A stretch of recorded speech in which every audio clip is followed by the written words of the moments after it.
uşaqlar, mətnlə bağlı çox uşağın səhv elədiyi məsələlərdən biri nədir? Bu sizə də özünü göstərir.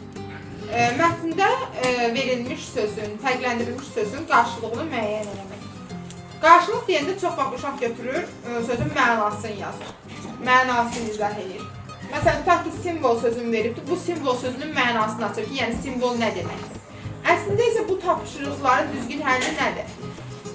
Əslində verilmiş sözün qarşılığı deyəndə o sözü hansı sözlə əvəz etmək olar, onu müəyyən eləmək lazımdır. Məsələn, simvol sözünü nə ilə əvəz eləmək olar? Məsələn, rəmz sözü ilə.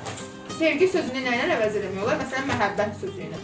Yəni, qarşılıq deyəndə onun mənasını yox, onu əvəz edə biləcək bir söz yazmalısınız. İkinci, hər hansısa bir aforizm və yaxud da atalar sözü verilir və bunu mətndən əlaqələndirməyi tapşırır. Heç vaxt mətndə olan konkret cümləni oraya götürüb yazmaq olmaz. Mətnlə əlaqələndirin deyəndə, bu zaman sizə nə istəyir? Mətndə o aforizm hansı obrazda, hansı epizodda özünü göstərirsə, bunu istəyir. Məsəl üçün, deyir ki, dəmiri isti-isti döyərlər. Misal üçün. Bu atalar sözünü mətndə əlaqələndirmək istəyir. Məsələn, mətndə də hər hansısa bir obrazın uşaqlıqdan və yaxud da müəyyən bir yaşdan elmlə, təhsillə maraqlanması, onunla məşğul olması və sonda da yaxşı bir alim olması və yaxud da hər hansısa bir musiqiçinin uşaqlıqdan musiqiyə həvəsi, sonda tanınmış bir musiqiçi olmasından bəhs olunur.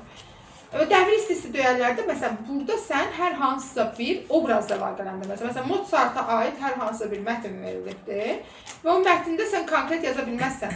Deyəcəksən ki, məsələn, Mozartın həyatından ki, məsələn, uşaqlıqda o musiqiyə maraq bəsləmişdi, məsələn üçün valideynləri onu dəstəkləmişdi, musiqi məktəblərinə qoymuşdu və sonda da bu tanınmış bir musiqiçi olmuşdu. Yəni bu atalar sözünü bu formada əlaqələndirsən. Konkret olaraq bir cümlə oraya götürüb yazmaq olmaz mətndən. Yaxşı uşaqlar, kifayət edir.